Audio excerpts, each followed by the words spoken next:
नमस्कार। एक नया दिन और सीधी बात का एक नया अंक लेकर मैं विवेक सूरी एक बार फिर आप सभी का स्वागत करता हूं। दोस्तों, अपने इस कार्यक्रम सीधी बात के माध्यम से हमारा हमेशा से ही मोटिव ये प्रयास रहा है कि उन बर्निंग इश्यूज को, उन ज्वलंत मुद्दों को उठाकर आपके सामने लाया जाए जिनका ताल्लुक मेरी, हम सबकी और आपकी जिंदगियों से जुड़ा हुआ, और सीधी बात के माध्यम से एक सीधा संवाद, एक कम्युनिकेशन स्थापित कर बेहतर समाधान की तरफ अग्रसर हो सके। दोस्तों, हम सब जानते हैं कि 15 जून को गलवान वैली में क्या हुआ और किस तरह 20 हमारे जो जवान शहीद हुए, लेकिन उस शहादत को पाने से पहले उन्होंने निश्चित तौर पर पीएलए या फिर चाइनीज जो सेना थी उनके दांत खट्टे कर दिए। ये पहला मौका नहीं है कि जब चाइनीज की तरफ से या चाइना की तरफ से जो पिन प्रिक्स लगातार एलएसी पर किए जा रहे हैं।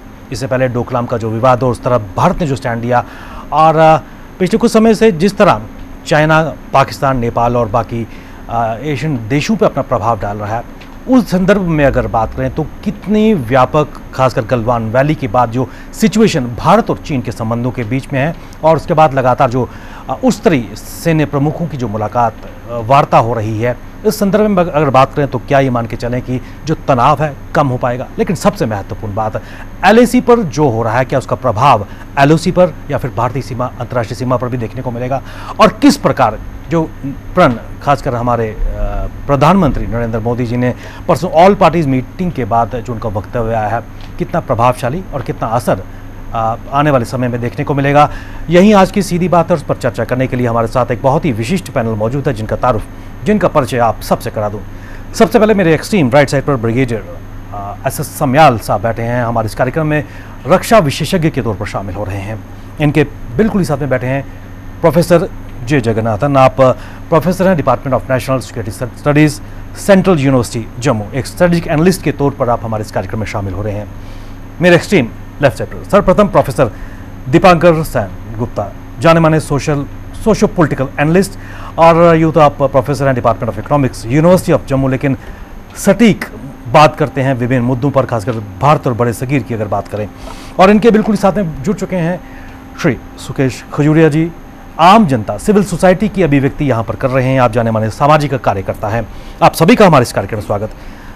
बिल्कुल साहब, शुरुआत में आपसे करना चाहूँगा, 15 तारीख को जो हुआ, जो दुस्साहस एलएसी पर हुआ, और उसके बाद 20 जवानों की शहादत, लेकिन वो शहादत पाने से पहले दुश्मनों के दांत निश्चित तौर पर खट्टे कर दिए गए। क्या कहेंगे जो एलएसी पर लगातार इंट्रूशन का प्रयास चाइना द्वारा किया जा रहा है?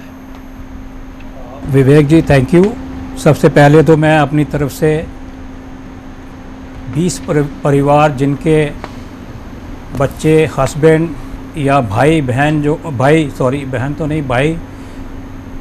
गलवान वैली में शहीद हुए हैं, उनके लिए अपनी श्रद्धांजलि देता हूं, और भगवान से यही प्रार्थना करता हूं कि उनको शक्ति दे कि ये जो उनका लॉस हुआ है उसको सहन कर पाएँ जी, और दिवंगत आत्मा जितनी भी हैं उनको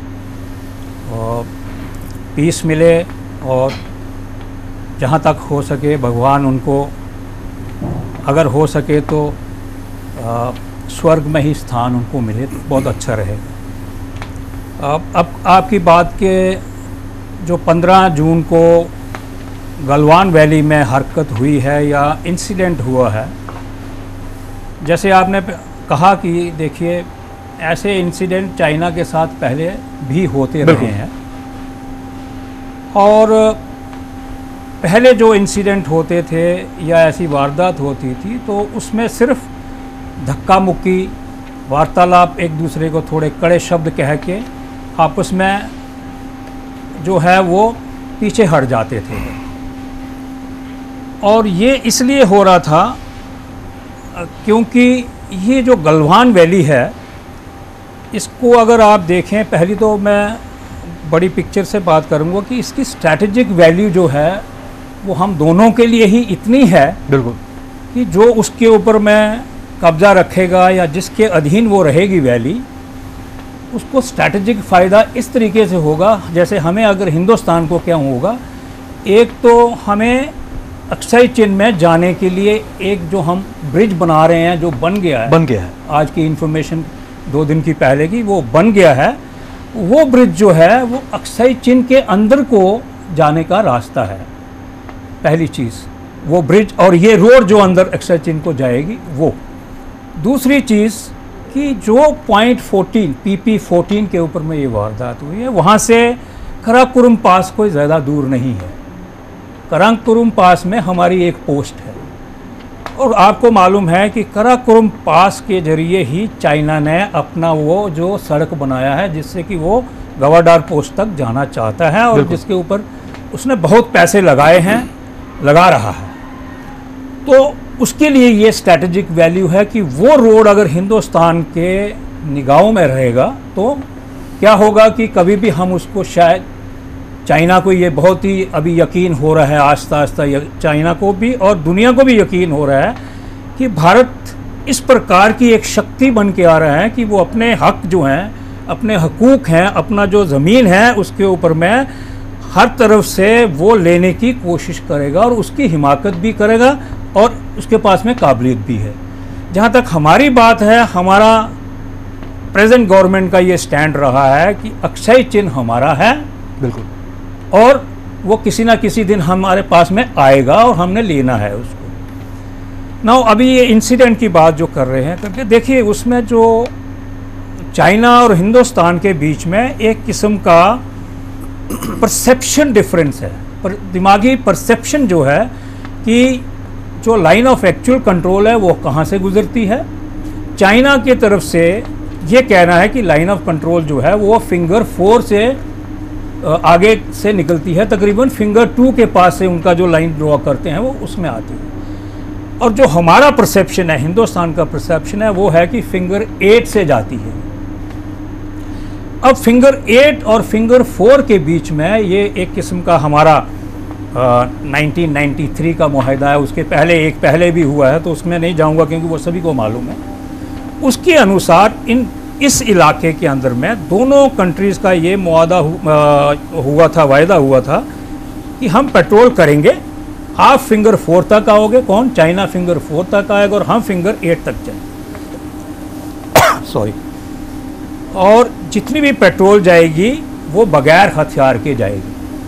कोई भी कंट्री इस इलाके के अंदर में किसी प्रकार का भी कोई स्ट्रक्चर रेज नहीं करेगा, परमानेंट स्ट्रक्चर नहीं करेगा।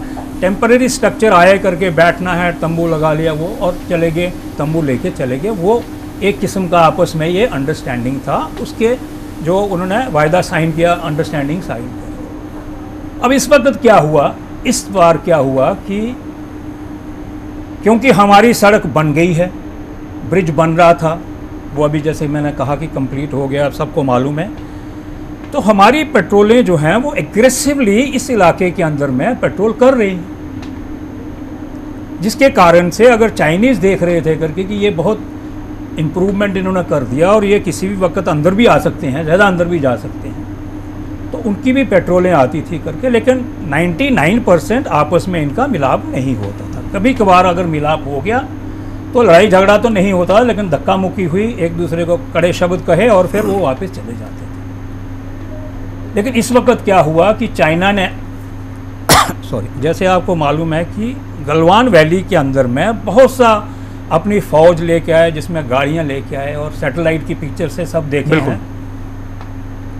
लेकिन टैक्टिकली और स्ट्रैटेजिकली अगर देखा जाए तो जिस प्रकार से उन्होंने अपनी गाड़ियां लगाई हैं और जिस प्रकार से अपने बाकी साजो सामान वहाँ रखा है और खुले में रखा है, कोई भी ऐसा कंट्री नहीं है कि अगर उसके दिमाग में लड़ाई करने का कोई मुद्दा है तो वो ऐसे खुले में दर्शाएगा, क्योंकि आजकल सैटेलाइट तो इतनी है कि हर एक चीज़ को पिन पॉइंट पकड़ लेती है। बिल्कुल। तो चाइना की क्या इच्छा थी या क्या उसकी मन में चल रहा था करके कि उसने सारी, देखिए लड़ाई में अपने टैक्टिक्स के अनुसार में, यहाँ तो उसकी बातचीत करने की मेरे ख्याल से ज़रूरत नहीं है, लेकिन कभी भी इस प्रकार से डिप्लॉयमेंट नहीं होता है कि एक लाइन में आप पूरा अपना साजो सामान रख दो कि एक हवाई जहाज आया और उसने स्ट्रैपिंग की और सारा सामान आपका और वो रास्ता भी बंद, सब कुछ ख़त्म हो गया करके, तो लड़ाई क्या करेंगे। अब ये क्या चीज़ है ये तो एक्सपर्ट बता सकते हैं, हमारी इतनी एक्सपर्टीज़ नहीं है, लेकिन ये मुझे लगता है कि शायद ये टैक्टिक्स कुछ समझ में नहीं आ रही है कि उनका क्या ये इरादा क्या था, कि ऐसे दिखाने के लिए, दर्शाने के लिए वो वाकया लड़ाई करना चाह रहा है या वो सिर्फ दुनिया को दिखाना मांग रहा है कि उसने ये जो है इस इलाके में वो आ गया है और इस प्रकार से रहेगा। डॉक्टर साहब, आपने कई चीज़ों का खुलासा किया, आपने कई अर्लियर एग्रीमेंट्स का जिक्र किया प्रोफेसर जगन्नाथ। एक चीज़ मैं जी जी जी जी सिर्फ मैं ये कहना चाहूँगा कि देखिए बड़ा भ्रम चल रहा है और हर एक आदमी इसके ऊपर में टिप्पणियाँ कर जा रहे हैं। हम लोग मेरा ये अपना मानना है कि हम लोग जो कार्रवाई वहाँ पर सिक्योरिटी फोर्सेस द्वारा, फौज द्वारा की जा रही है, उसके ऊपर मैं कम से कम टिप्पणी करें। सिर्फ मैं इतना कहना चाहूँगा कि जो वहाँ वारदात हुई, चाइना के लोगों को पहली बार ज़िंदगी में ऐसा सबक सिखाया कि वो शायद आने वाले कई सालों तक नहीं भूलेंगे। और उसके लिए हमारी भारतीय सेना की जो टुकड़ी वहाँ पे थी, उसकी 100% हर एक आदमी ने प्रशंसा करनी चाहिए, काबिल तारीफ है और उसके साथ जुड़े रहने की जरूरत। साहब, इसमें कोई दो राय नहीं, एक बिफिटिंग रिप्लाई हमारे जवानों ने दिया है, चाहे हम जो भी वहाँ पर थे, घातक टुकड़ी थी, बिहार के प्लाटून था जहाँ कंपनी वहाँ पर थी। प्रोफेसर साहब, मैं आपकी तरफ आना चाहूँगा, बड़े सगीर के हालातों की अगर बात करें, चाइना की तरफ से LAC पर हमेशा पिन प्रिक्स होते रहते हैं, इधर LOC पर पाकिस्तान की तरफ से संघर्ष विराम का उल्लंघन किया जा रहा है, नेपाल एक नया स्पॉट उभर के आया है। किस तरीके से इन तीनों पॉइंटों को एनालिसिस करेंगे? देखिए, इसमें दो डायमेंशंस देखना पड़ेगा। एक तो जो एक्सटर्नल डायमेंशंस हैं, चाइना का जो स्ट्रैटेजिक इन्वेस्टमेंट्स हैं इस 2013 से लेके, उनका जो बेल्ट एंड रोड इनिशिएटिव और CPEC, China Pakistan economic order के इकोनॉमिक कोऑपरेशंस के जो जितने जी प्रोजेक्ट्स हैं, कम से कम आई थिंक $42 बिलियन उन्होंने इन्वेस्ट किया है जो इसी जो डिस्प्यूटेड एरिया में, वो एक्सटर्नल स्ट्रैटेजिक डायमेंशंस। लेकिन ये जो डेवलपमेंट्स जो हमारा जो इंटरनली जो जैसे जो ब्रिगेडियर साहब ने बताया था, वो हो रहा था जो कनेक्टिविटी के जो रोड्स वगैरह डेवलपमेंट। आप देख लीजिए जो 1962 वार के बाद जो 67 में जो अपने आर्मी इंजीनियर्स ने वो दौलत बेग ओल्डी में एक एयर स्ट्रिप्स बनाया है। वो तो हाईएस्ट अल्टीट्यूड है, कम से कम आई थिंक 14,000 स्क्वायर फीट के ऊपर वर्ल्ड हाईएस्ट एयर स्ट्रिप बनाया है वहाँ पे। वो 67 के बाद उन्होंने अबंडन किया है, उसमें कोई जो फ्लाइट्स वगैरह, कोई एयरफोर्स का जो फ्लाइट्स लैंडिंग नहीं हो पाया।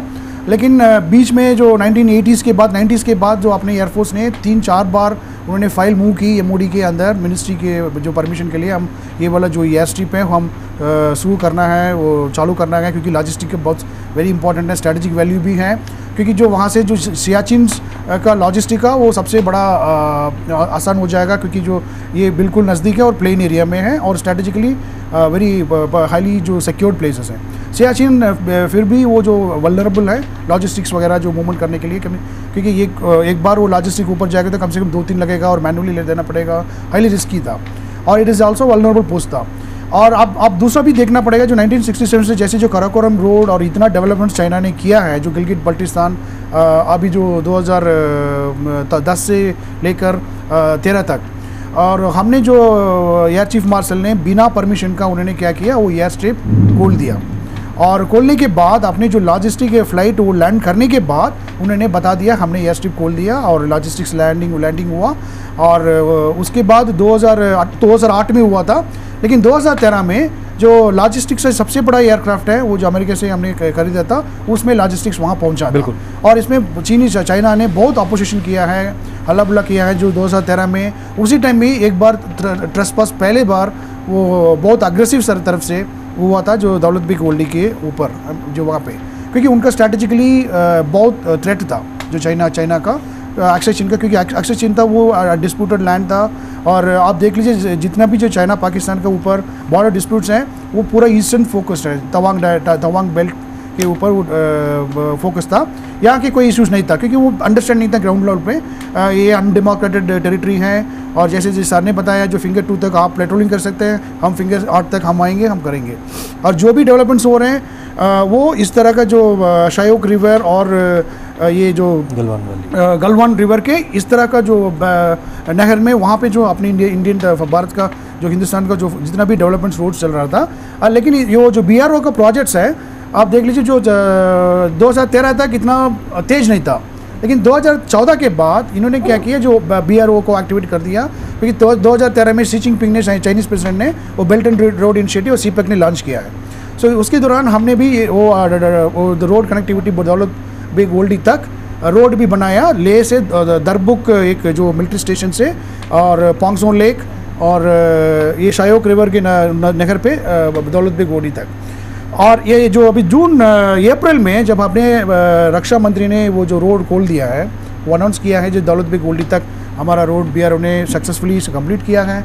और ये तो कम से कम जो रास्ता जो आर्मी जितने लॉजिस्टिक्स हैं वो 3 घंटे 4 घंटे में पहुंच जाएगा दौलत बेग ओल्डी। और जो भी जो इवेंचुअलिटीज़ हैं हम क्विकली मोबिलाइजेशन कर सकते हैं।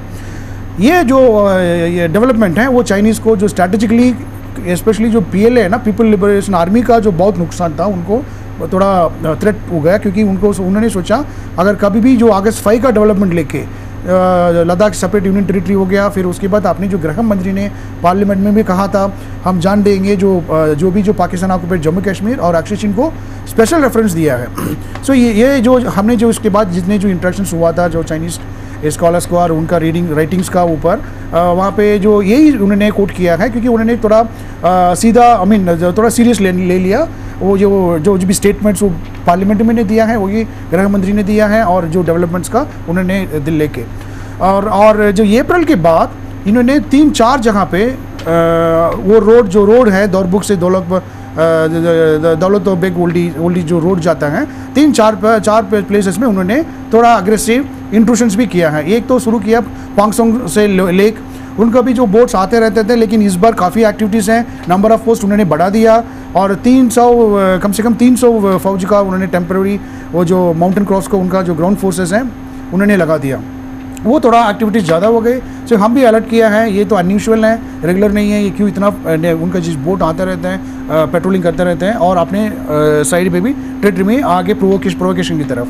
और दूसरा पॉइंट है उससे थोड़ा ऊपर वो हॉट स्प्रिंग है, वो भी बिल्कुल वो जो रोड के नज़दीक में है, वो वहाँ पे भी थोड़ा प्रोवोकेशंस किया है। और उसके बाद जो गलवान वैली ये हो रहा था। फिर जून 6 में अपने जो लेफ्टिनेंट जनरल लेवल पे जो स्टॉक हुआ, क्योंकि जो लोकल लेवल पे था जो हमने क्लैश कर रहा था उनको वो कमांडर लेवल पे, CEO लेवल पे और ब्रिगेडियर लेवल पे जो स्टॉक हुआ था, क्योंकि हमारे पास जो 1996 एग्रीमेंट के बारे में वो मैकेनिज्म्स एस्टेब्लिश किया है, उसमें रूल्स ऑफ एंगेजमेंट है, स्टैंडर्ड ऑपरेटिंग प्रोसीजर्स भी हैं, किस तरह का हम एंगेज करना है, अगर कोई जो ग्राउंड लेवल पे कमांडिंग लेवल पे कोई इश्यूज आएगा तो किस तरह का हम संभालना है और नेगोशिएशंस कैसे होना है, फिर वो पूरा मैकेनिज्म्स लेड आउट है और दोनों पार्टीज अग्री किया है। इस बार उन्होंने क्या किया, इस बार उन्होंने नहीं फॉलो कर रहा था जो ग्राउंड रूल्स ऑफ एंगेजमेंट को और ग्राउंड फोर्सेस को, क्योंकि उन्होंने क्यों बोल रहे हैं आपने वायलेट किया क्योंकि आपने रोड क्यों बना लिया। और हमने बार बार उनको कहा था जो ब्रिगेडियर लेवल कर्नल लेवल पे नहीं ये रूट तो हमारा जो डिस्प्यूटेड है जो रिवर के जो उस तरह का है उससे अंदर भी बना रहे हैं हम, जैसे आप लोग बनाया वहाँ से जो केवेट और उनका जो मिलिट्री स्टेशन है वहाँ से लेके ये जो गलवान वैली और अपने जो LAC तक उन्होंने बनाया, जो पक्का रोड बनाया जो लास्ट 20-25 साल में, और मान नहीं रहा था। फिर उसके बाद जो इंसिडेंट्स हुआ था, छोटा सा इंसिडेंट हुआ था, एक मेजर ने उनको मारा और उन्होंने इनके मारा, हैंड शफलिंग वगैरह हुआ था। उसके बाद जून 6 में अपने जो core commander major general level पे लेफ्टिनेंट जनरल लेवल पे टॉक हुआ है। उसके बाद एक एग्रीमेंट उन्होंने कॉन्सेंसस बहुत मुश्किल से लंबे से जो नेगोशिएशन के बाद 2 दिन नेगोशिएशन के बाद उन्होंने कॉन्सेंसस रीच किया है।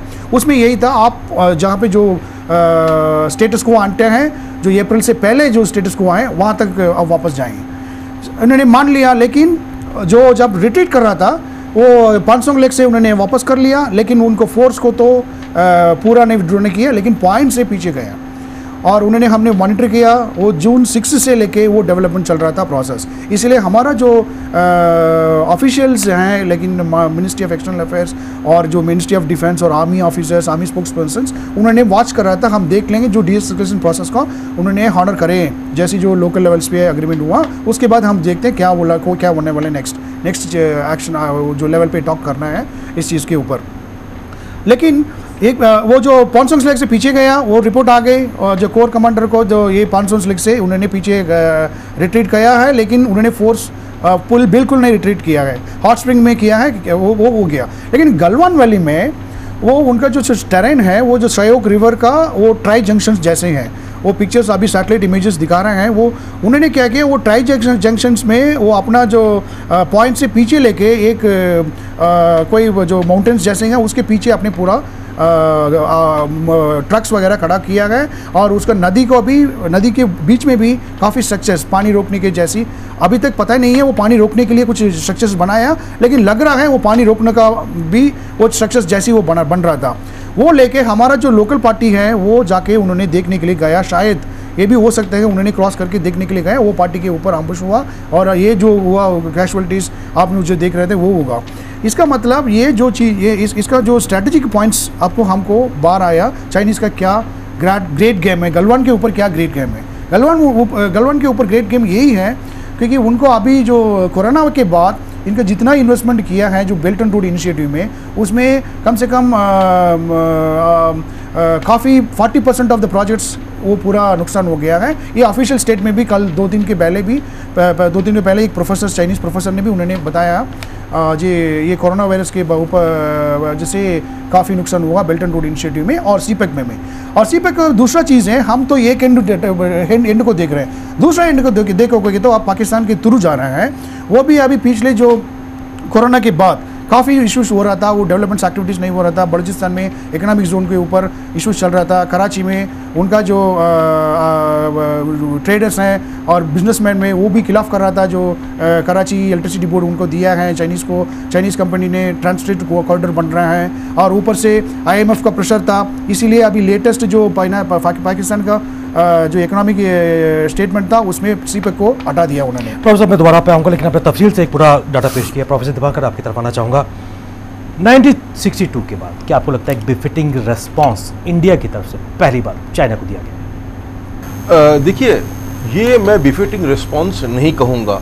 रिस्पॉन्स जब होता है जब आप एक योजना के तहत कुछ करते हैं। यहाँ पे क्या हुआ, यहाँ पे एक इंसिडेंट हुआ और मैं अपनी जवानों का सराहना करता हूँ, उस कमांडिंग ऑफिसर का सराहना करता हूँ। जब वो मर रहा था, क्लबिंग हो रही थी, उसने अपने ट्रूप्स को बंदूक चलाने का अनुमति नहीं दिया और उन सैनिकों में सराहना करता हूं, उसने देखा कि कमांडिंग ऑफिसर को इस तरह मारा गया है, उन्होंने बदला लिया, क्लब से, स्टोन से, हाथ से बदला लिया, बंदूक नहीं चलाया। इतना संयम, इतना सहन शक्ति, इतना अनुशासन मुझे लगता है कि कोई सेना में नहीं है और इसलिए जनरल ब्रिगेडियर साहब ने जिस तरह से नमन किया है, मैं भी इन लोगों का नमन करता हूँ। नहीं, ये रिस्पॉन्स नहीं है। हम बहुत चीज़ें कह रहे हैं और हम माहौल भी गर्म है, हम बहुत चीज़ें कह रहे हैं कि बॉयकॉट करना है वगैरह वगैरह।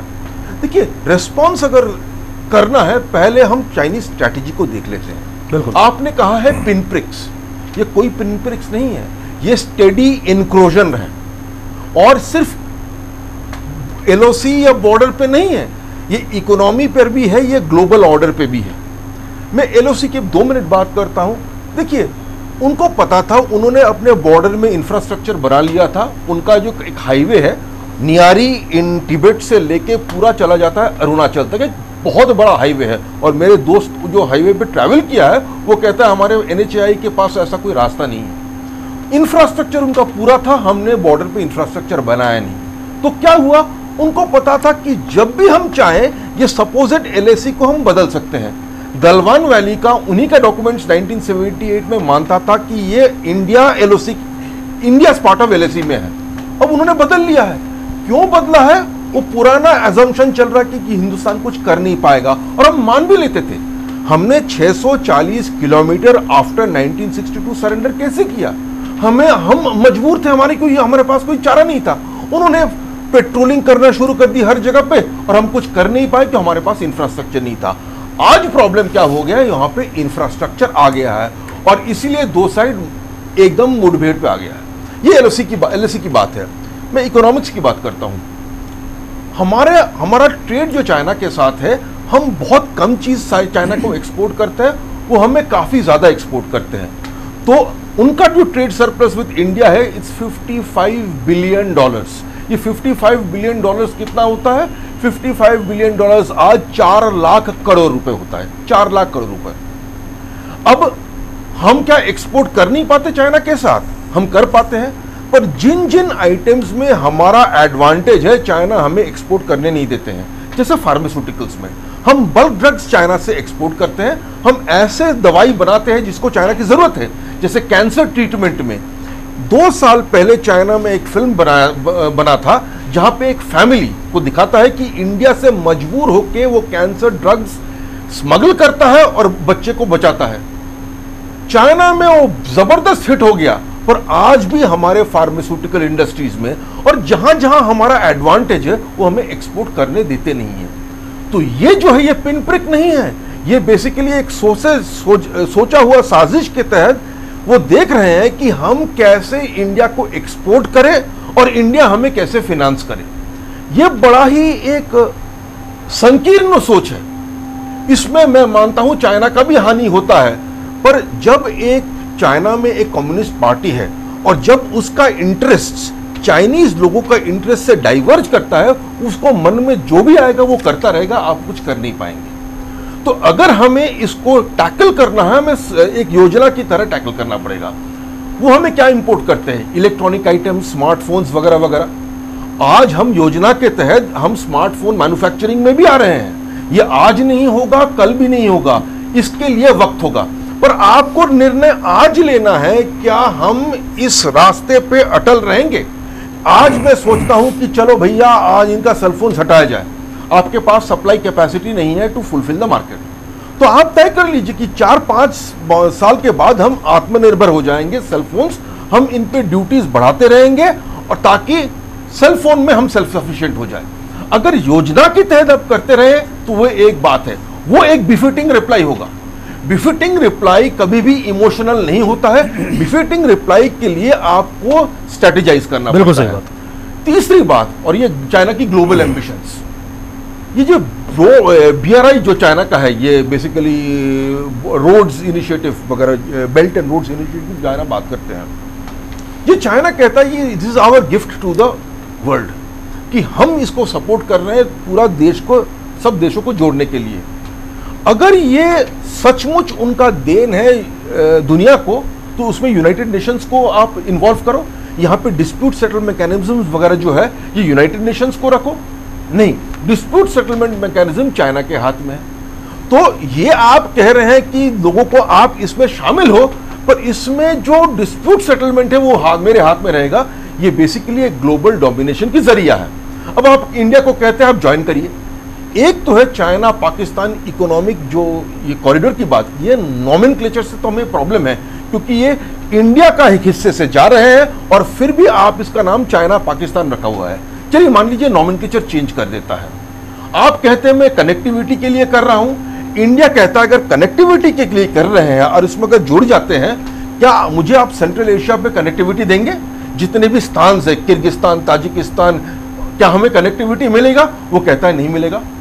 कनेक्टिविटी का एक प्रोजेक्ट में आप कह रहे हो हमारे साथ आओ मिलो, और कनेक्टिविटी हमें नहीं दे रहे हो। जाहिर सी बात है इंडिया इसका ऑब्जेक्ट करेगा। और इंडिया ने जो बात उठाई, बहुत पहले उठाई, 1-2 साल बाद क्या हुआ, सब लोगों ने इसी ऑब्जेक्शंस को दोहराने लगे। 2019 में जब BRI समिट हुआ, तब तक इंडिया अपना ऑब्जेक्शंस बंद कर चुका था, पर तब तक इंडिया ने शुरुआत जो किया था वो ऐसा एक क्रेसेंडो पकड़ा कि आज आप देख लीजिए ये BRI इनिशिएटिव चाइना का जो है ना, वो एक स्टैंड स्टिल पे आ गया है। तो चाइना समझता है कि ये एक अजीब पड़ोसी है, ये हमारी जो ग्लोबल एम्बिशंस है कुछ बातों से ही बेसिकली हमें टॉर्पीडो करने की कोशिश कर रही है। और चौथी बात, जो कॉन्स्टिट्यूशनल डेवलपमेंट्स हमने जो किया है अगस्त 5 और 6, यहां पे लोग काफी कह रहे कि अमित शाह जी ने कहा था कि हम अक्साई चीन ले लेंगे, इसके चलते चाइना डर गया है। चाइना भी ऐसे क्लेम्स करता है अरुणाचल पर। अरुणाचल को वो कहता है basically this part of eastern Tibet. Claims से कुछ नहीं होता है। मैं मानता हूं जब स्टेट का, जम्मू कश्मीर स्टेट को रीऑर्गेनाइज किया गया और यूनियन टेरिटरी ऑफ लद्दाख को एक सेपरेट दर्जा दिया गया, एक डिस्टिंक्ट एंटिटी बनाया गया, उससे चाइना थोड़ा डर गया है। देखिए, चाइना ने सेंट्रल एशिया में, तिब्बत में काफी इन्वेस्टमेंट किया है। जो लोकल लेजेंड्स जो है ना, वो उसकी जो नरेशन है वो प्रो चाइनीज हो जाए। जब आप एक डिस्टिंक्ट एंटिटी ऑफ लद्दाख बनाते हो, तो तिब्बत में जो चल रहा है, तिब्बतन बुद्धिज्म में जो चल रहा है, आप एक ऑटोनोमस एक्टर बनाते हो, जिसके चलते ये नैरेटिव्स में काफी प्रभाव पड़ेगा। जिस तरह पाकिस्तान डरा हुआ है गिलगित बाल्टिस्तान में यूटी और लद्दाख बनने से, चाइना भी डरा हुआ है यूटी बनने से, क्योंकि उनको डर है कि लद्दाख में क्या, तिब्बत में क्या होने वाला है। इसीलिए वो अपना सलामी टैक्टिक्स जो है वो बरकरार रखना चाहता है, वो इंडिया को ऑफ बैलेंस करना चाहता है। नहीं तो चाइना की क्या जरूरत थी यूनाइटेड नेशंस में एक सिक्योरिटी काउंसिल मीटिंग कॉल करने का, कि इन्होंने देखो जम्मू कश्मीर में क्या किया है। क्योंकि हम जब जम्मू कश्मीर का स्टेटस चेंज किया, हमने तो एलएसी को चेंज करने की कोशिश नहीं की, हमने तो अपने क्लेम्स को बढ़ाया नहीं। चाइना डरा हुआ है और उसकी अच्छी वजह है। वो वजह चाइना के लिए सही हो सकता है, पर मैं मानता हूं ग्लोबल स्टेबिलिटी के लिए वो सही नहीं है। पर फिर भी मैं कहता हूं हमें जो करना है, योजना के तहत करना है, आक्रोश में आके करना है। प्रोफेसर दिबांकर, कई चीज़ों का आपने जिक्र किया। आपने कहा कि चाइना एक स्ट्रेटेजिक प्लानिंग के तहत पिछले कई सालों से कर रहा है, और एक अब कहीं ना कहीं भारत ने उस प्लानिंग के तहत काम करना शुरू किया, तो ये कन्फ्रंटेशन, ये सिचुएशन सामने आ गई। सुखदेव जी, मैं आपकी तरफ आना चाहूँगा। दो चीज़ें, एक तो प्रोफेसर दीपांकर ने अर्थव्यवस्था का जिक्र किया कि लगभग 4 लाख करोड़ ट्रेड डेफिसिट का यहाँ पर जिक्र किया, और प्रधानमंत्री की तरफ से आत्मनिर्भर भारत, वोकल फॉर लोकल। क्या आवश्यकता इस बात की है कि स्वदेशी अपनाएं, लेकिन क्या विकल्प हमारे सामने है अगर हम चाइनीज प्रोडक्ट्स का बॉयकॉट करें? देखिए, मैं सबसे पहले उन 20 जवानों की शहादत को हर देशवासी सही मायने में उस दिन नमन करेगा जिस दिन वो ये प्रण कर लेगा कि हम अपने आप को आत्मनिर्भर करेंगे। आज सबसे बड़ी ज़रूरत है कि जिस तरीके से चाइना की दूरदर्शिता है, जिस तरीके से चाइना, अभी प्रोफेसर साहब कह रहे थे कि जिस तरीके से चाइना काम कर रहा है, उसकी दूरदर्शिता जो है वही दूरदर्शिता भारत सरकार में नजर आनी चाहिए। उसकी दूरदर्शिता यह है कि उसने क्राइम अगेंस्ट ह्यूमैनिटी किया। अपने ही लेबोरेटरी में कोरोना वायरस जो है वो डेवलप किया और पूरे वर्ल्ड की जो लाइफ उसको थ्रेटन करके और पूरे वर्ल्ड की इकोनॉमी पे बहुत बड़ा प्रहार किया। वर्ल्ड के ग्लोबल जूरिस्टों ने United nation human right commission में एक पिटीशन फाइल की। उन्होंने कहा कि United nation human right commission इस बात का प्रूव करे कि जो चाइना है उसने अपनी लेबोरेटरी में ये जो कोरोना है ये डेवलप किया, ये वेपन जो चाइना ने डेवलप किया ये क्राइम अगेंस्ट ह्यूमैनिटी है और वो पूरे वर्ल्ड की इकोनॉमी को खत्म करना चाहता है। उसने बहुत सोची समझी साजिश के तहत हिंदुस्तान के जितने भी पड़ोसी देश हैं उनको किस किस तरीके से लुभाया और उनके अंदर घुस गया हुआ है और वो भारत के लिए नहीं पूरे वर्ल्ड के लिए खतरा बन रहा है। आप देखिए, चाइना ने बड़ी सोची समझी साजिश के तहत हिंदुस्तान की डोमेस्टिक इंडस्ट्री जो है, मैन्युफैक्चरिंग इंडस्ट्री, वो खत्म कर दी। दिवाली पे भगवान की जो मूर्तियां बनाई जाती हैं, दिवाली पे आप जो लाइटें लगाते हैं, हिंदुस्तान के लोगों को शायद इतना नहीं पता होगा कि हमारे देवी देवता कितने हैं, जबकि चाइना जो है वो वहां से एक बढ़िया मूर्ति बना के हिंदुस्तान में भेज रहा है और हम लोग इंपोर्ट कर रहे हैं, जबकि मूर्तियां हम अपने ही देश में बना सकते हैं। हम आत्मनिर्भर हैं। हमने अनएम्प्लॉयमेंट क्रिएट कर दी उनके कारण। दूसरी बात, आप जो भी फेस्टिवल, इंडियन फेस्टिवल ले लीजिए, होली के रंग, होली की पिचकारियां चाइना से मैन्युफैक्चर होके आती हैं, जबकि हमारे लोग कॉम्पिटेंट हैं। सरकार ने एक मेक इन इंडिया प्रोग्राम चलाया जो 25 सितंबर 2014 में चलाया। उनका ऑब्जेक्टिव यह था कि हिंदुस्तान को ग्लोबल हब बनाया जाए मैन्युफैक्चरिंग का। तो जब आप ग्लोबल हब बनाना चाहते हो, पहले तो आप अपनी डोमेस्टिक इंडस्ट्री जो है बंद हो गई, जो चाइना ने एक सोची समझी साजिश के तहत बंद करवाई, आपके मुल्क में अनएम्प्लॉयमेंट क्रिएट करवाई, आप पहले उसको तो रिवाइव कीजिए। आप जो जो चीजें अपने हिंदुस्तान में चाइना से बढ़िया बना सकते हैं, चाइना से कम रेट में बना सकते हैं, आप पहले उसको शुरुआत कीजिए। हम जोश में आके जरूर ये कह देंगे कि हमें बॉयकॉट करना चाहिए चाइनीज प्रोडक्ट का, लेकिन ये बातें करने से पहले हमें आत्मनिर्भर होना बहुत जरूरी है। तो आत्मनिर्भर के लिए सरकार को लॉन्ग टर्म मेजर्स लेने पड़ेंगे और ये देखना पड़ेगा कि हम जो है अपना देश का पैसा उनकी जेब में डाल रहे हैं और वो हमारे देश के लिए सबसे बड़ा खतरा बन रहे हैं। आप जब तक ये चीजें देखेंगे नहीं तो आप चाइनीज प्रोडक्ट का बायकॉट नहीं कर सकते सही तरीके से। तो इसलिए आपको अपनी जो डोमेस्टिक मैन्युफैक्चरिंग इंडस्ट्री है उसको उस तरीके से लाना पड़ेगा कि हम चाइना को compete कर सकें। उसके बाद फिर आपने जो मेक इन इंडिया का प्रोग्राम बनाया है, आपको गोल्डन अपॉर्चुनिटी मिली कोरोना क्राइसिस के कारण, आप वो अवेल करने वाले थे। चाइना को लगा कि इंडिया जो है, जो मैन्युफैक्चरिंग इंडस्ट्रीज हमारे चाइना में है, अगर वो इंडिया में शिफ्ट हो जाएंगी तो हमारी इकोनॉमी को लॉस होगा, तो वो आपको डिस्टर्ब कर रहा है। लेकिन वो पहले भी आपको इनडायरेक्टली डिस्टर्ब कर रहा है। जो टेररिज्म आप कहते हैं कि पाकिस्तान जो है वो टेररिज्म फैला रहा है, बेसिक उसके पीछे जो है वो हाथ तो चाइना का है। चाइना जो है आज की डेट में पूरे विश्व के लिए सबसे बड़ा खतरा बन गया है। तो आपको उस फ्रंट पे भी ये पूरे मुल्क, पूरे वर्ल्ड को अपने साथ लेना पड़ेगा कि आज की तारीख में जो चाइना है हम सब के लिए, हम सब इंसानियत के लिए, हमारी इकोनॉमी के लिए वो सबसे बड़ा खतरा है। तो इसलिए आपको बड़ी दूरदर्शिता रखनी पड़ेगी कि किस तरीके से हम डोमेस्टिक इंडस्ट्री जो है, जो मैन्युफैक्चरिंग इंडस्ट्री है, उसको रिवाइव कर सकें, हम अपने मुल्क में एम्प्लॉयमेंट और ज़्यादा जनरेट कर सकें। उसके बाद जो चाइनीज प्रोडक्ट ऐसे हैं जो यहाँ पे आते हैं, उनका क्या सब्स्टिट्यूट है। अगर वो महंगा भी कहीं से मिलता है तो आपको ये डिसाइड करना पड़ेगा देश के हित में कि हम चाइनीज माल की जगह दूसरा माल महंगा खरीदने के लिए तैयार हैं, क्योंकि चाइना जो है हमारे लिए सबसे बड़ा खतरा है इस टाइम।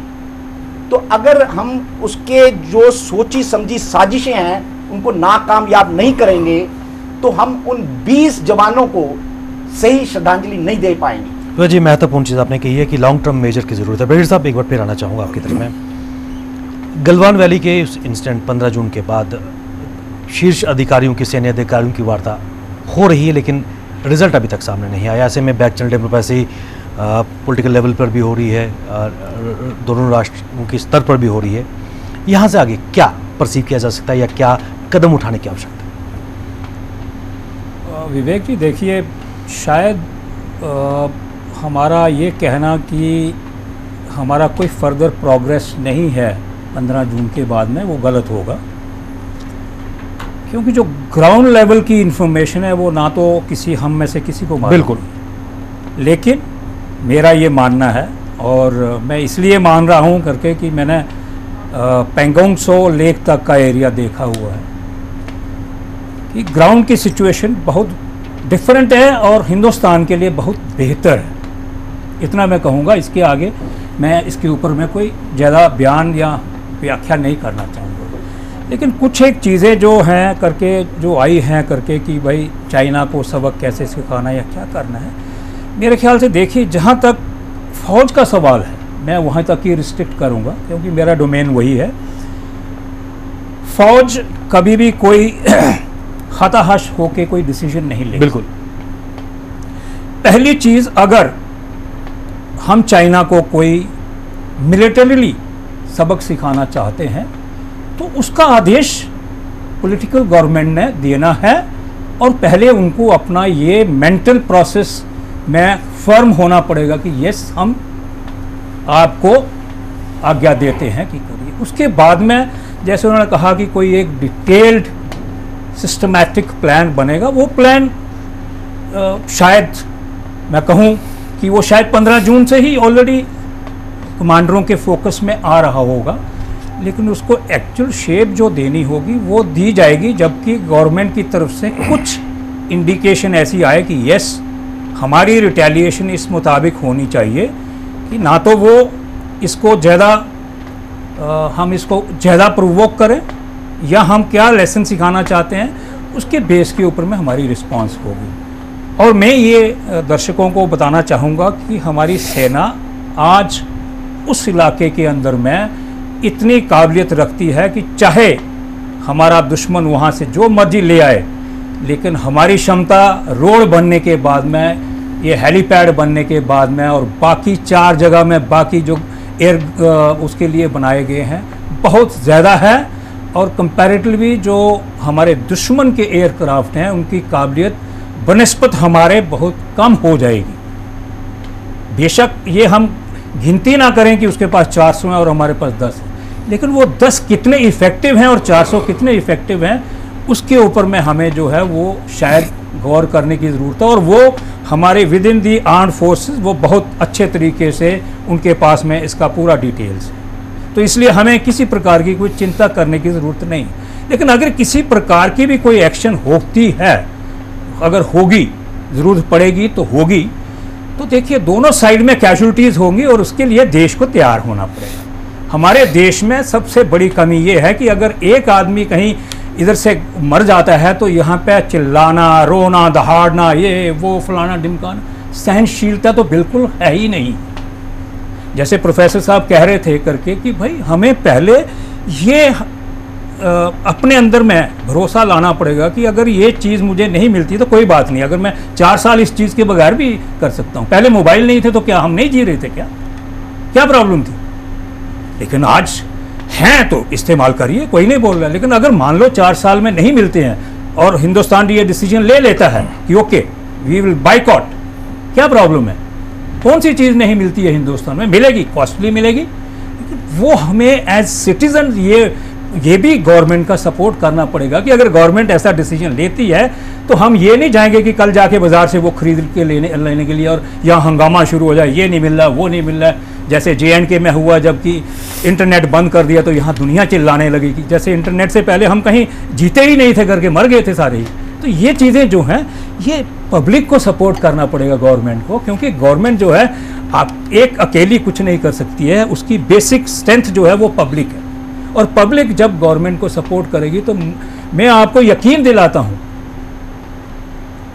कि हिंदुस्तान की फ़ौज आपको किसी भी हालत में आपको बुरा नहीं देखने, दूसरा बुरा नहीं देख सकता है आपके, उसके लिए वो तैयार है, सक्षम है और हमें उसके ऊपर यकीन करना चाहिए। लेकिन फिर से ये मैं कहूँगा, सभी से निवेदन है मेरा, इंक्लूडिंग मेरे फौजी भाइयों से, कि देखिए वहाँ जो हो रहा है, जो दिनचर्या चल रही है, उसके ऊपर मैं बगैर जानकारी ये टिप्पणी मत करिए कि फ़ौज क्या कर रही है, क्या किया, क्या गलत, क्या सही, क्या नहीं, क्योंकि हमें देखिए 90% हम में से ऐसे लोग हैं, मैं भी शामिल हूँ उसमें, कि हमें ज्ञात नहीं है कि एक्चुअल वास्तव में क्या है वहाँ, और हम टिप्पणी करना शुरू हो जाते हैं करके, जिससे क्या होता है, एक तो देश के अंदर में गलत किस्म का माहौल बन रहा है, दूसरा फ़ौज के अंदर में या आर्म फोर्सेस के अंदर में एक किस्म का नीचे वाले लेवल के ऊपर में एक मॉरल डिसिडेंस सा थोड़ा सा कभी कभी ऐसी शुरू हो जाती है ऐसी वारदात, जिसके लिए कमांडरों को बहुत मेहनत करनी पड़ती है। और ऐसे मौके के ऊपर में अगर कमांडर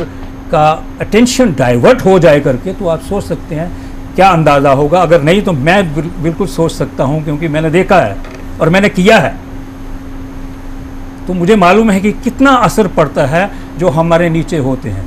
और आज अगर सिर्फ हिंदुस्तान की एक फ़ौज है, यहाँ की ऑफिसर आगे बैठ के लीड करता है, पीछे नहीं रहता है करके, लेकिन वो आगे चलता है साथ में, जैसे फ्रंट लाइन में जा रहे हैं तो वो उसके साथ में होगा और वो लीड कर रहा है, तब हमारे लोग ये कर रहे हैं। तो ऐसा नहीं है करके, और मेरी ये सभी से दरख्वास्त बार बार मैं यही कहूँगा कि इसके अंदर में हम ना जूझें, ज़्यादा हम इसके ऊपर में टिप्पणी ना करें, क्योंकि मेरा जो आज का खबर है करके, जो मेरी आज की खबर है, मेरा कोई खबरी नहीं है वहाँ पे, लेकिन जो भी मेरे को खबर मिली है करके, मैं फिर से देशवासियों को और मेरे सारे दर्शकों को ये विश्वास दिलाना चाहता हूँ कि हमारी कंडीशन लद्दाख के अंदर में बहुत बेहतर है, ये मान के चलिए, और अपनी फौज और अपनी पॉलिटिकल लीडरशिप के ऊपर में भरोसा करिए। प्रधानमंत्री एक सेकंड जी। प्रधानमंत्री जी ने जो कहा है वो 100% सही है, उसमें एक भी तिनके का कोई फर्क नहीं है। जो लोग कह रहे हैं इतना एरिया हमने दे दिया,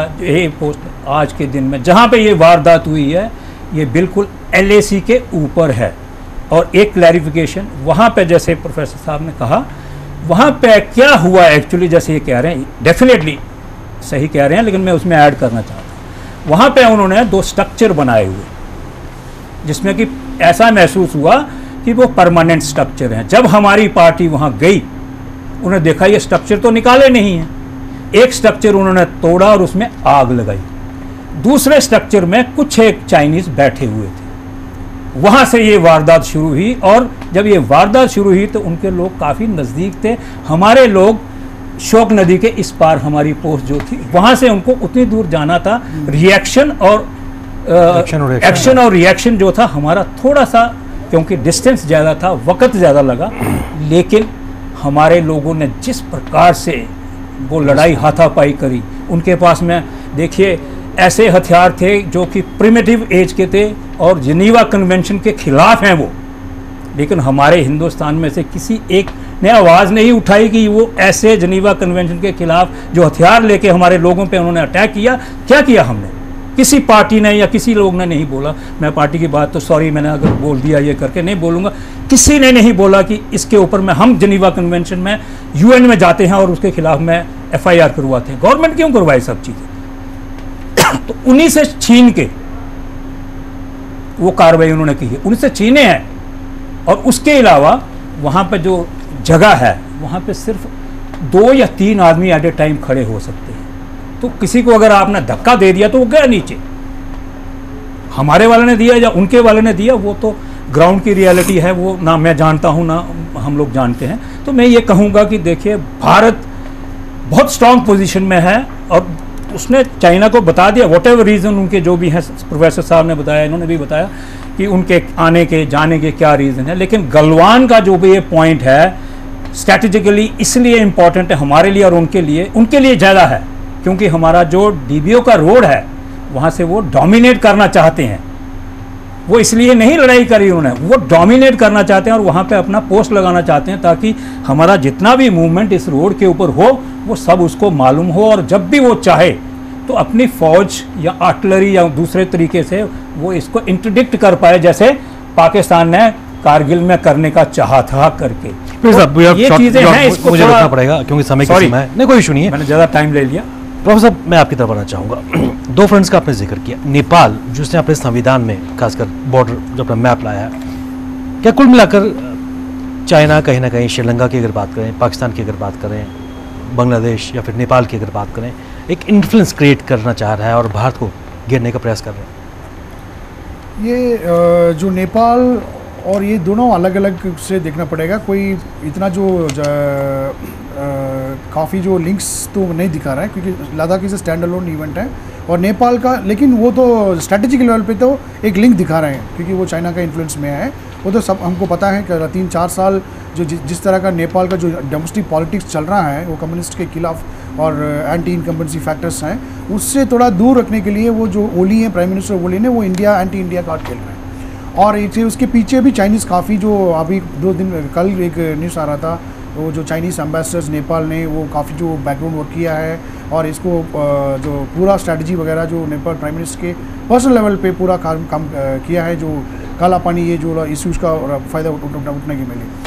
लेकिन ये जो नेपाल का इश्यूज़ हैं, आई थिंक ये जो अपने इंडिया जो बायलैटरल लेवल पे हमारे जो काफ़ी लेवरेजेस हैं, क्योंकि कल से जो एंटी इनकम्बेंसीज प्रोटेस्ट वगैरह चल रहा था, क्योंकि ओली ने ऑल पार्टी लोग को लेके जो चाइना बीजिंग का ट्रिप प्लान किया था, उसके बाद उन्होंने जो अपोजिशंस ने काफ़ी कांग्रेस वाले ने, नेपाल कांग्रेस ने प्रोटेस्ट किया है। अभी जो इंडिया और चाइना के जो चल रहा है इस वक्त में, हम बीजिंग नहीं जाना है क्योंकि वो दिखेगा। और दूसरा चीज़ जितने जो इन्फ्लुएंस में हैं वो जो नेपाल, क्योंकि नेपाल का जो चाइना भी सबसे बड़ा नेबर हो, वो पड़ोसी हैं जैसे जो हम नेपाल जैसी है।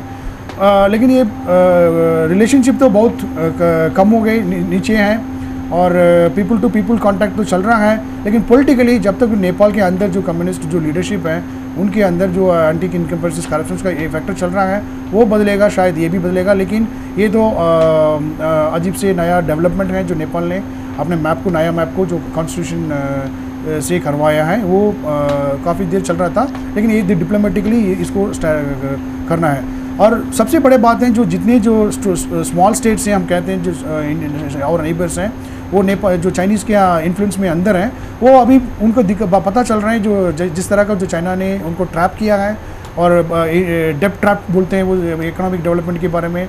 और अभी बांग्लादेश में भी कल उन्होंने 97% कुछ रिलैक्सेशन भी दिया है, लेकिन उनको पता है कि कब तक हम इसको जो फ़ायदा उठा सकते हैं, निकाल सकते हैं, क्योंकि जब तक वो अपने जो इकोनॉमिक बेनिफिट्स मिल रहा है, लेकिन जो चाइना का एक प्लान वो हमको दिखा रहा है।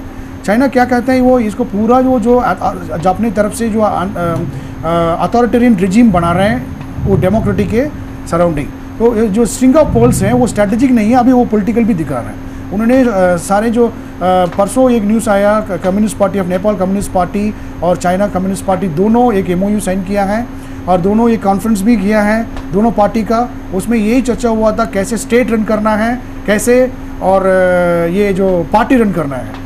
वो इसका मतलब वो चाइना कम्युनिस्ट पार्टी मेंटरिंग दे रहा है नेपाल कम्युनिस्ट पार्टी को, कैसे पार्टी संभालना है, और कहले इस तरह का कैसे अपोजिशन को, जैसे जो चाइना ने किया वो वन पार्टी सिस्टम वो करना है। ये चीज़ है, ये सबसे बड़ा इम्पोर्टेंट सीरियस कंसर्न है, क्योंकि ये इस तरह का हम नहीं खड़ा कर पाएगा, क्योंकि ये जो वन पार्टी सिस्टम जिस तरह का CCP है वो CCP का रेप्लिका बनेगा जो इंडिया के जितने भी नेबर्स हैं, लेकिन वो अभी नहीं बनेगा। लेकिन नेपाल इज़ ए मॉडल है।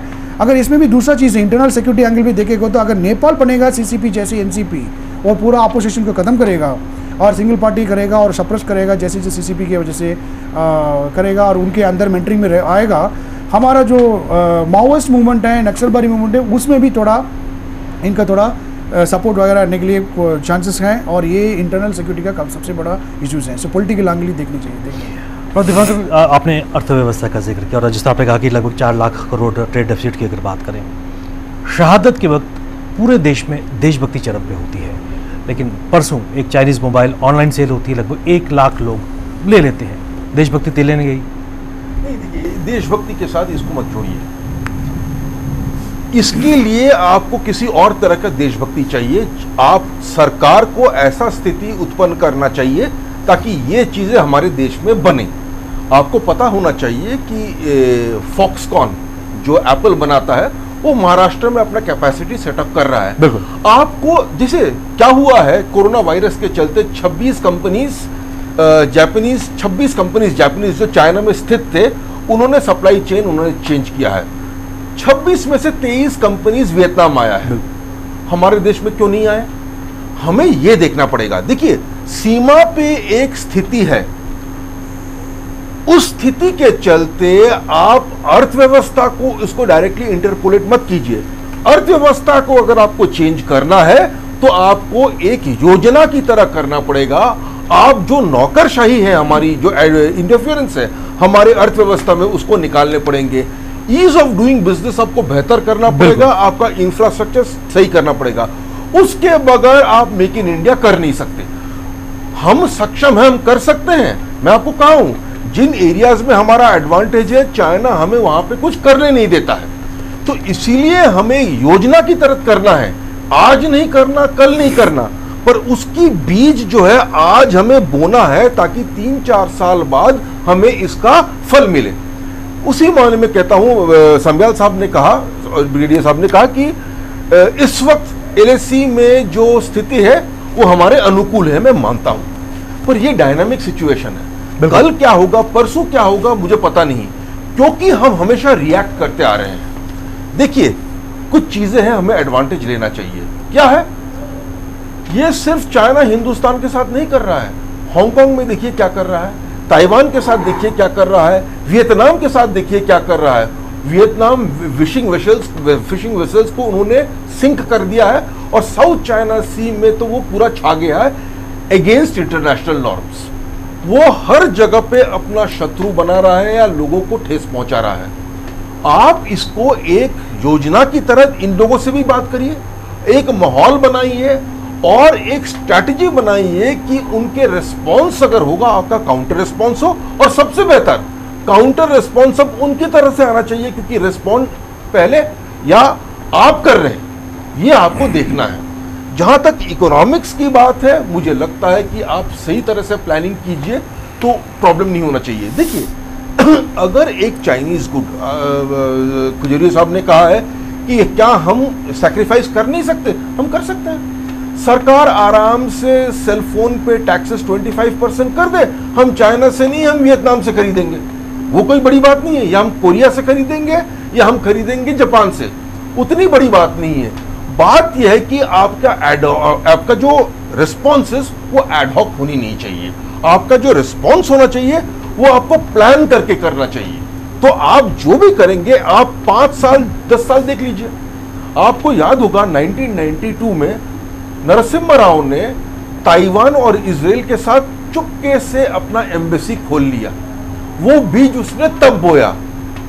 आज हमारे पास इतने बड़े लेवरेज पॉइंट्स हैं चाइना के खिलाफ। क्यों है?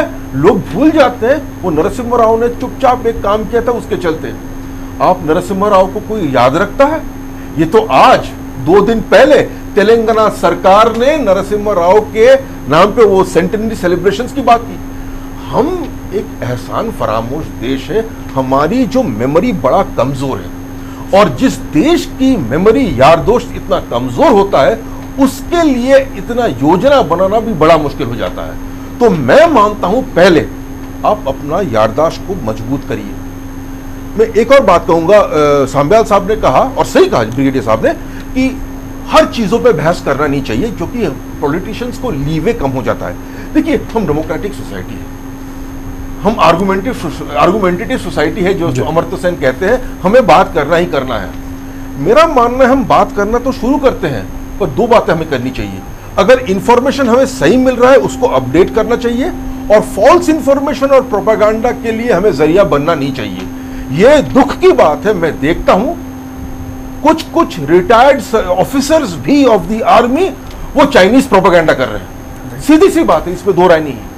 कुछ जर्नलिस्ट तो कर ही रहे हैं, अनफॉर्चुनेटली कुछ सर्विंग रिटायर्ड ऑफिसर्स भी कर रहे हैं, दुख होता है। दूसरी बात है कंप्लीटली पार्टीजन है। उनकी स्टेटमेंट्स, टेलीवाइज स्टेटमेंट्स 5-6 साल पहले देखिए कुछ और है, आज देखिए उसका विपरीत है। बंदा एक ही है, उल्टा चीजें कह रहे हैं। जब आपकी आर्गुमेंट्स डिसऑनेस्टी पर बेस हो जाता है, ये सही बात है। मैं जब आर्गुमेंट कर रहा हूं बहुत चीजें मुझे पता नहीं, बहुत चीजें ब्रिगेडियर साहब को पता नहीं है, जगन्नाथन को पता नहीं है, खजूरिया साहब को पता नहीं है। जब मुझे सटीक इंफॉर्मेशन मिल रहा है हमें अपडेट करना चाहिए। बिल्कुल। जब हम अपडेट नहीं करते हैं, मोटिवेटेड तरीके से इंफॉर्मेशन पास करते हैं, तब डिसीजन लेना, पब्लिक ओपिनियन बनाना बड़ा मुश्किल हो जाता है। और मुझे लगता है कि सबसे बड़ी कमजोरी हमारी चाइना के साथ नहीं, हमारी जो कमजोरी है अंदर की कमजोरी है। जब तक फितरत ठीक नहीं होगा तब चाइना छोड़िए पाकिस्तान के से हम कुछ कर नहीं पाएंगे। दादा बहुत ही महत्वपूर्ण बात कि कमजोरी हमारे भीतर है, हमारी अपनी फितरत में है। खुजूर साहब, जिस तरह प्रोफेसर दीपांकर जी ने कहा कि ईज ऑफ डूइंग बिजनेस, या जो काम करने के तरीके हैं विभिन्न सरकारों के, जिस तरह उन्होंने कहा कि कंपनियां वियतनाम चली गई, उन्होंने चाइना से शिफ्ट कर लिया। भारतवर्ष की अगर बात करें, रातों रात सब संभव नहीं है। अगर हम चाइनीज़ प्रोडक्ट के बॉयकॉट की अगर बात करें, रातों रात संभव नहीं है। एक ग्रेजुअल प्रोसेस के अपनाने की आवश्यकता है। और सबसे महत्वपूर्ण बात, सरकार अपना काम कर रही है। क्या सरकार को सपोर्ट देने के लिए जो भी हमारे पास विकल्प है स्वदेशी के, उसको अपनाने की आवश्यकता है? देखिए, सबसे बड़ी बात तो ये है कि जो पॉलिटिकल पार्टीज हैं इस देश में, उन सब पॉलिटिकल पार्टीज को ऐसे मौके पे देश के प्रधानमंत्री पे पूरा विश्वास करना चाहिए, देश की फौज पे पूरा विश्वास करना चाहिए और उनका समर्थन करना चाहिए।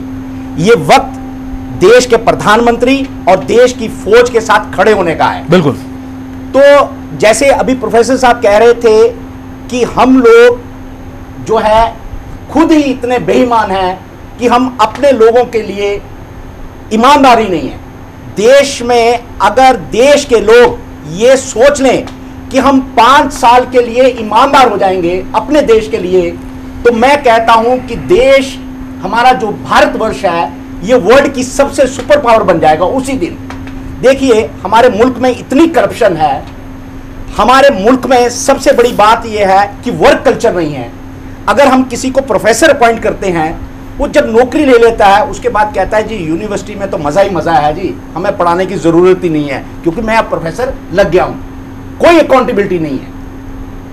अब जब तक हम लोग वर्क कल्चर नहीं मुल्क में लाएंगे, जब तक हम लोग लॉन्ग टर्म मेजर्स नहीं लेंगे, अभी प्रोफेसर साहब कह रहे थे कि आज बीज बोने की ज़रूरत है, लेकिन सवाल यह है कि जब हम बीज बोते हैं तो हम दूसरी तरफ मुंह करते हैं तो पीछे से वो बीज ही निकल गया होता है। हम सोचते हैं कि पेड़ पैदा होगा, लेकिन हमें यह ही नहीं पता लगता कि वो बीज ही बीच में से गैप हो गया। तो देश को आपने अगर वर्ल्ड की सुपर पावर बनाना है तो आपको यह देखना पड़ेगा कि मुल्क में वर्क कल्चर जो है वो सबसे इंपॉर्टेंट है। देश में करप्शन फ्री करना होगा। आप देखिए, आपको पता है कौन सा ब्यूरोक्रेट जो है वो उसने क्या किया, लेकिन आप चुप करके बैठे हैं, मूर्ख दर्शक बन के देख रहे हैं। तो जब तक इस तरीके की आपकी अप्रोच है कि भाई कोई बात नहीं, लूट गया कोई बात नहीं, और दूसरा ले आएंगे उसको बोलेंगे तू भी लूट ले, तो जब हमारी इस तरीके की अप्रोच है, हमारी कैजुअल अप्रोच है, हमें एक स्ट्रॉन्ग मैसेज देना होगा कि मुल्क हमारा है, ये पैसा मुल्क के लोगों का है, जो भी आदमी इसमें किसी भी तरीके की करप्शन करेगा वो इस देश में बचेगा नहीं। देश में इतने कानून होने के बावजूद हम लॉ ऑफ द लैंड को सही तरीके से इंप्लीमेंट नहीं कर सकते हैं। आज जिसका मन करता है वो देश के खिलाफ बोलता है। आप देखो मीडिया हाउसेस जो है, वो कितने मीडिया हाउसेस ऐसे हैं जो पेरोल पे हैं, चाइना के लिए काम कर रहे हैं, रह रहे हमारे देश में हैं। कितनी पॉलिटिकल पार्टीज ऐसी हैं, पॉलिटिक्स हमारे देश में करती हैं, लेकिन पेरोल चाइना के ऊपर है। आप देखिए जो भी एप्स आई हैं, आप एडवाइजरी इशू करते हैं कि आप जूम ऐप जो है सरकारी मीटिंग्स में यूज नहीं कर सकते, लेकिन आप कहते हैं कि प्राइवेट मीटिंग्स में आप ये प्रिकॉशंस लेके जूम ऐप को यूज कर सकते हैं। तो मतलब आपको लगता है कि इस ऐप में कुछ गड़बड़ है। इस ऐप के थ्रू चाइना घर बैठे सारी इंफॉर्मेशन आपकी लेता है, उसको कोई आपके लिए इंटेलिजेंस के लोग रखने की जरूरत नहीं है। उन्होंने ऐपें ही ऐसी बना दी हैं जो आपको समझ बड़ी देर के बाद आती हैं, जब तक आपका डाटा वहां पहुंच गया होता है।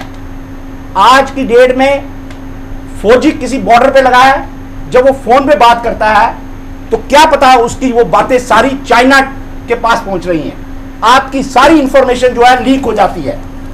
तो मैं यही कह रहा हूं कि देश की जितनी भी पॉलिटिकल पार्टियां हैं उनको यह सोचना पड़ेगा कि बात करने से पहले उनको खुद नॉलेज होनी चाहिए, होमवर्क करके आए कि हम क्या बात करने लगे हैं, उस बात का हमारे मुल्क को क्या नुकसान हो जाएगा। कोई नहीं सोचता है, वो बस ये देखते हैं। उनको विश्वास करना पड़ेगा कि देश का प्रधानमंत्री जो है हमारे देश का है, देश की फौज जो है हमारे देश की है। हमें सबको उनके पर विश्वास करके उनका मोराल बूस्ट करना है।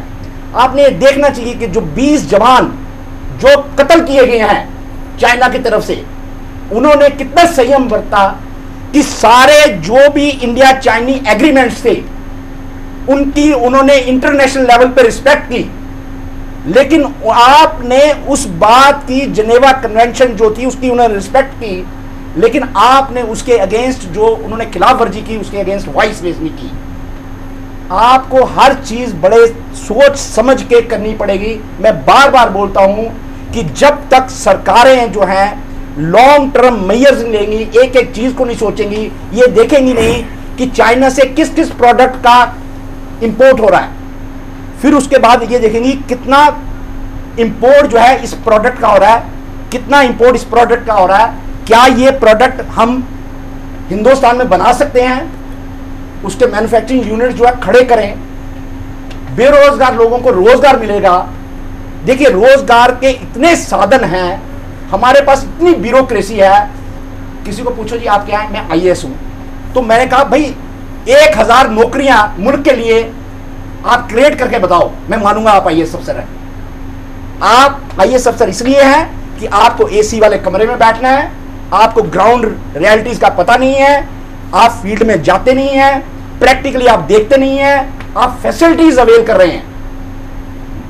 तो कभी कभी मेरी बातें कुछ लोगों को शायद बुरी भी लगती होंगी, लेकिन उनको यह सोचना चाहिए कि जो मुल्क है, जो लोग हैं, वो कितनी मेहनत की कमाई जो है आपको दे रहे हैं, और आप luxurious life at the cost of the nation जो है एंजॉय कर रहे हैं।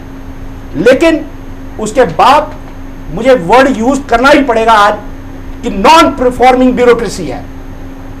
बताएं क्या परफॉर्मिंग है, क्या परफॉर्मेंस है।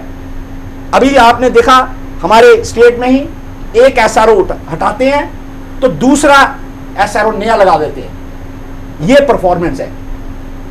पीएमओ के मिनिस्टर को कहना पड़ता है जी एसआरओ हट गया, लेकिन उनको यह पता नहीं लगता है वही एसआरओ दूसरे तरीके से लग गया। तो जब आपकी कैजुअल अप्रोच है, आप मुल्क के बारे में सोच नहीं रहे हैं, तो तब कैसे मुल्क चलेगा। साहब हमारे पास समय की सीमा है, बिल्कुल ब्रीफली सर। हाँ, बिल्कुल ब्रीफली। जस्ट क्योंकि ये नेपाल का सवाल आया था करके, तो मैं इसके विषय में जस्ट 1-2 बात बताना चाहता हूँ। पहली चीज़ तो मैंने नेपाल के लोगों के साथ 35 साल काम किया है, नौकरी करी है फौज में। जो मेरी यूनिट थी वो नेपाल के ही लड़के थे, और आज भी वो, इसलिए मैंने कहा कि आप चिंता मत करिए, क्योंकि आज भी वो ऐसे स्थान के ऊपर में है कि यहाँ पे वो उस हालत में है करके। तो मैं पहली चीज़ ये जाना। दूसरी चीज़ जो नेपाल के बारे में प्रोफेसर साहब ने कही कि देखिए नेपाल के और हमारे संबंध बहुत गहरे हैं, और उसकी इकॉनमी हमारे ऊपर बहुत ज़्यादा डिपेंडेंट है।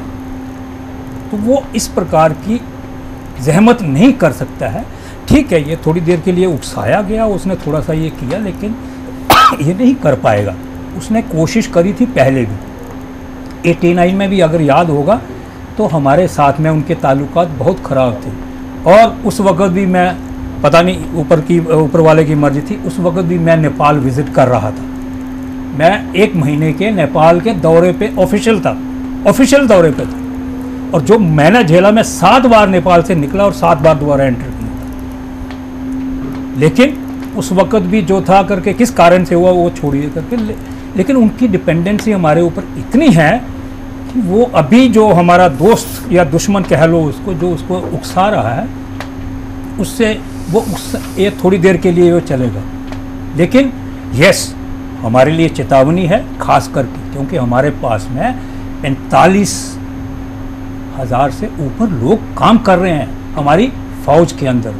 तो इसलिए हमें जो है उसके बारे में बड़ा धैर्य के साथ सोचने की ज़रूरत है, लेकिन घबराने वाली बात नहीं है, क्योंकि इसमें ऐसा कुछ नहीं हो सकता है।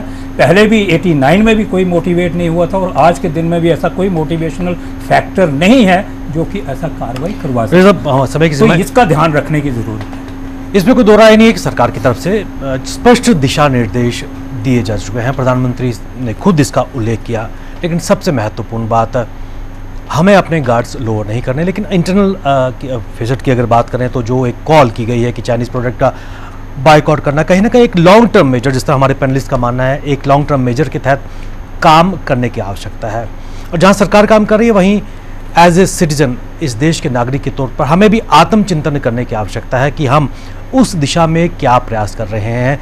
क्या हम चाइनीज़ प्रोडक्ट्स का बहिष्कार आहिस्ता आहिस्ता करेंगे, या फिर जो हमारे पास ऑप्शन अवेलेबल है क्या हम उनको स्वीकार करेंगे, क्योंकि ये मानसिकता को बदलने की आवश्यकता है। और जो चीज़ हम ले रहे हैं वो अगर चाइनीज़ प्रोडक्ट है, निश्चित तौर पर हम चाइना को ही एड कर रहे हैं भारत विरोधी कार्रवाई करने के लिए, तो सोचना हमें निश्चित तौर पर पड़ेगा। ब्रिगेडियर समयाल साहब, प्रोफेसर जे जगन्नाथन जी, प्रोफेसर दीपांकर जी और सुकेश खजूरिया जी, आप इस विषय पर चर्चा के लिए अपना कीमती समय हम सबको दिया, आप सबका बहुत बहुत धन्यवाद। सीधी बात में बस इतना ही, इजाज़त दीजिए, नमस्कार।